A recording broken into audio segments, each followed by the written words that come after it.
So, the story of your life is about to be sold to your favorite Hollywood scriptwriter to be adapted into a movie by your favorite producer and then brought to life by your favorite director. But here's the kick. You don't get to choose who plays you. As a matter of fact, your worst enemy is the casting director. Do you do it?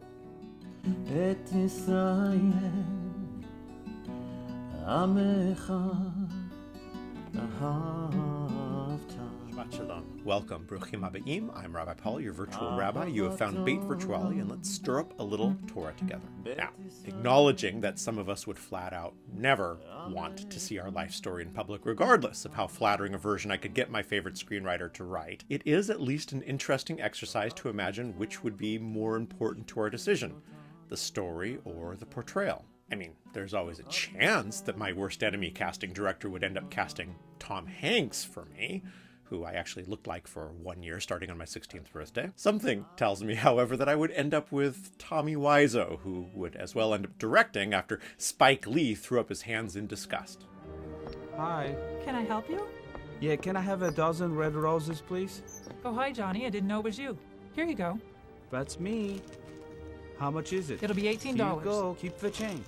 Hi, doggy. You're my favorite customer. Thanks a lot. Bye. Simply put, regardless of the medium or circumstances, most of us would not wish to be portrayed by or understood via the worst possible ambassador to our lives. Those of us in the religious business, and perhaps more so those of us that make forays into non-religious audiences to try using rational tools to make a case for the relevance of religion after the death of nearly all great narratives in the 20th century, run into examples of viewing through bad ambassadors all the time. Back to Tommy Wiseau and the hilariously bad The Room. What if this movie was the only movie you had ever seen? I did not hit her. It's not true. I did not hit her. I did not. Oh, hi, Mark. What would you think about movies? It's such a simple thought experiment as to be absurd and can be replicated for pretty much anything with infinite variations. What if our first visit to a partner's beloved restaurant gave us food poisoning? Would we ever return? What if our first introduction to classical music was from a group who, as a joke on that concert night, just happened to decide to switch instruments? It's actually been done.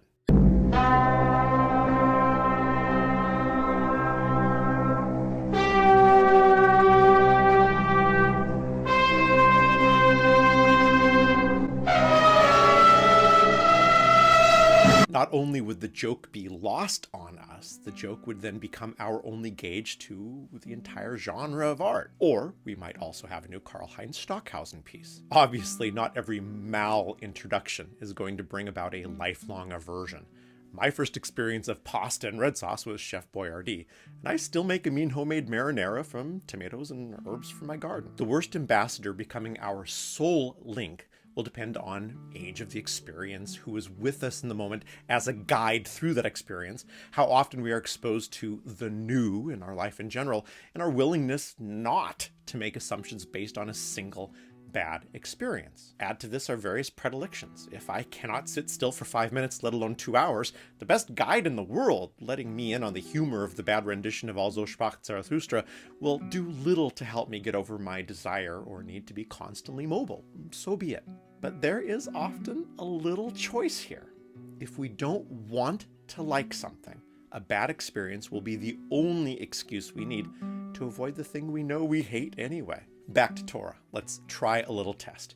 In the current year, talking about membership to religious institutions might bring about an emotion or two. Terumah, the title of this week's parsha, means offering, and can in many congregations coincide with a media and pulpit blitz from the shul president regarding current financial needs. Here we are in Parashat Terumah, which according to the dictionary I just used does not really mean what your rabbi just said it means. It's more of a gift. It's something done of your free will and can only mean something positive, so up your contribution. That president was right, and for most of you out there that are members of brick and mortar synagogue, the longevity of your congregation matches only the willingness of those served by the congregation to keep the lights on. Anyone that disses this with terms like pay to pray has secrets they do not want you to know that have them doing the same thing just with different terminology and in a different order with highly concentrated and focused fundraising efforts. But All this has moved far afield from how we are feeling right this moment as financial contribution comes up. So let's take it one step further and read the first 2 verses of the current Parashah. The Eternal spoke to Moses, saying, "Tell the Israelite people to bring me," the Eternal, "gifts," offerings. "You shall accept gifts for me from every person whose heart is so moved." Now, yes, I'm trying to lead you to a bad opinion. This is where we get to take a moment, however, and be honest about our emotions. What did you react to and why? I tried to give you one for free. For those of you that were once inside religion and now stand happily outside, did you notice the me in the verse? The me being referred to is the Eternal. And I bring this up because I very specifically had a member in years past leave a shul because of this verse. I'm not sure I will get their quote perfect in that wonderful moment, but it went something like, "What does God need with money? You are no different than television preachers by forcing people to become members." So let's carry it forward. What does God need with all those gifts of gold, silver, and copper, of which the next verses speak? Is God running some bank in the sky? Likes shiny things? Has some outstanding debts? Of course, the very asking of this question assumes 2 things that a good ambassador would have addressed. First, that in Jewish thought, God is not to be anthropomorphic. No human attributes, nor anything that we can compare to a human. So, no bank, no love of shiny things, no debt. That's just us projecting. The second is that at some point Jewish authorities made it explicit what is meant by "bring me the eternal gifts." A whole 1,000 years ago, back when no one could possibly been as smart, wise, or creative as us folks today, Rashi commented on this verse. Me means the glory of the name of the Eternal. And if that sounds a little too why I left religionish, then think of how we perceive a group of people representing any religious group that would gang up 20 against 1 to harm a person versus gathering to protect that person. Which group's actions, especially if we know nothing about that religion, are going to attract us and which repel us? That's glory of a name. Now, step back into the world of Temple Judaism. The ability for a people to make a great monument would have had a similar resonance, making Parashat Terumah quite human and quite understandable. God doesn't need money, but our ability to see ourselves as part of something great will involve all of us contributing. And so we need to make the name of our God great. And if this seems silly or backwards or something from the past, sit in on a few committee meetings when a congregation is growing and looking to build a new building or is shrinking and needs to downsize, and then tell me that we are not still the same humans. Temples, shrines, cathedrals, mosques, east, west, regardless of traditions, our visible edifices have mattered and continue to matter, whether the thought makes us comfortable or not. But if our first thought at me was something like, "Why does God need money?" or the much more general and all-purpose, "This is all stupid," who is your ambassador?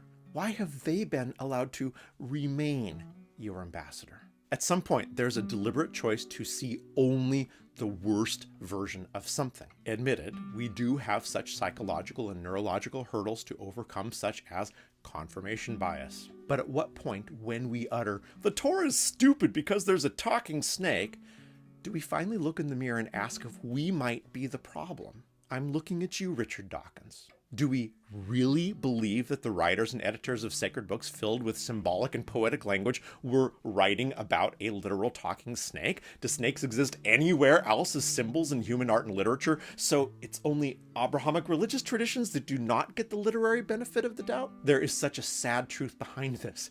Many people have left synagogue life, I'm assuming church life and mosque life and temple life and sweat lodge life, because of a bad experience with a religious leader.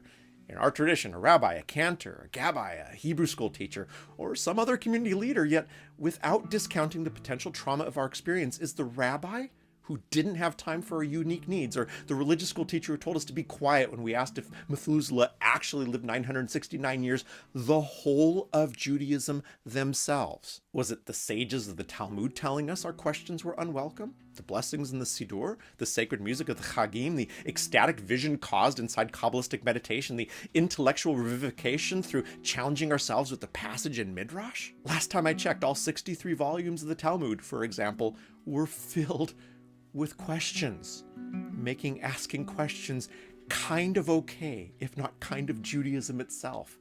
Maybe that rabbi or religious school teacher was not reflecting Judaism, but rather at best their own bad day, or at worst a poorly controlled ego. And yet still, all Judaism is stupid? All religion is stupid? If only I hadn't heard this so much, I could nudge and wink and let you all know I was exaggerating. You can also go read Richard Dawkins' The God Delusion and see what it looks like when really smart people cannot overcome this basic prejudice. At a larger and much more personally dangerous level, this consciousness of which ambassadors represent our view of something also points us to the contemporary danger of privileging group over individual.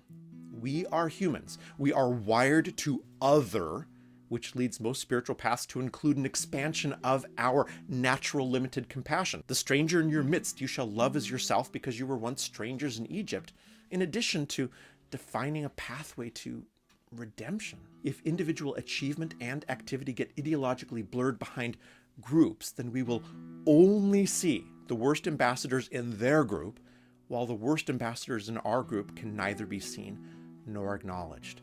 Yay, team. As one group reacts and then counter-reacts to the conflation with the worst among us, we continue the clear and present danger of spiraling down into tribal hatreds, while a path to redemption no longer exists. The obvious iterative question is sadly the least effective. It's nearly impossible to ask, which bad ambassadors have I used as a basis for an opinion or a decision? When we have actually done this, we've established an opinion and then buried the source somewhere in the distant path. Our poor foundation opinion is now locked and carved on stones, even if the stones were actually spray on foam and the carving done in crayon. The best we can do, instead of asking this question, is work toward understanding how we all have done this and call ourselves out when we find ourselves parroting a talking point whose origins in reality were Big Bird's take on string theory. It's not that Big Bird hasn't influenced some of us. He's just the wrong source for a dead-end theory of everything. And when we spout out that opinion and access some of the memory of how it formed, there is a chance in the moment for a type of redemption, if we choose to admit that we might just be in error because of unfortunately chosen sources. Now, in this case, the question is the one that we can control, and at the same time use as a guide to lower our stress and anxiety. I may not be able to dig into the origins of my completed decisions, but I can look in real time and see in which arenas I am acting as an ambassador. There it is, right on our various feed histories. In the last year, we have somehow been an ambassador for awards shows, political theory, international relations, theology, automobile technology, the Tonys, cuisine, carbon capture technology, urban planning, the West Coast offense, Jordan versus LeBron, homelessness, nutrition, contrition, and at least 3 religions that I heard of because of the cover of a magazine or a half-hour documentary on the History Channel. We are so amazing. And better. When we commented, we also wrote with the confidence of an NBA center posterizing a middle school point guard, and as if backed up by 3 advanced degrees. It's one thing to base our opinions on the worst ambassador we have ever encountered regarding that subject. It's quite another to be that worst ambassador for someone else. The iterative questions start with who or what we in truth wish to represent as ambassadors. If I'm setting myself up as an ambassador for my religion, which I guess personally I kind of am, I'd better darn well have done some work to gain both knowledge and experience. I don't get to win a street fight by having watched a Bruce Lee movie. After we consciously admit what we want to represent and do the work to be a good source, then next is to penetratingly stare at all the places we act with the confidence of an ambassador and in reality have opinions that are possibly based on Big Bird's string theory opinions or Tommy Wiseau's acting. The wisdom of Judaism has long understood this. Near the beginning of Pirkei Avot, the chapters of our fathers, we get the famous quote from Joshua ben Pariah. In his attempt to epitomize hundreds of years of practical lessons from the Torah tradition, he states, get a teacher, get a chavruta, an equal study partner, and judge all humans with the scale weighted in their favor. That's not only the humans that agree with us, and not only those that are part of our tribe or group. And then back to the first 2, the pathway to get there. The pathway is to learn from someone more knowledgeable, because regardless of our expertise, there's always someone more knowledgeable. And the only way that we can understand that we're not experts is by seeking out people more knowledgeable. And then simultaneously challenging ourselves in the process of learning with someone equally knowledgeable as us, which includes the humility of understanding where we are on our process of gaining knowledge, and that someone that can question us, someone with whom we can disagree, and then elevate ourselves through the disagreement, someone who might help us understand when we're not being a good ambassador. Closing ourselves off from Torah because of a bad teacher of Torah also closes us off from learning itself. The bad ambassador has given us the answer we want, and so we lock ourselves away from ever growing above a negative experience. There seems to be a much better answer. Shabbat Shalom, everyone. We'll see you next time. בחצות זרות וקול שופר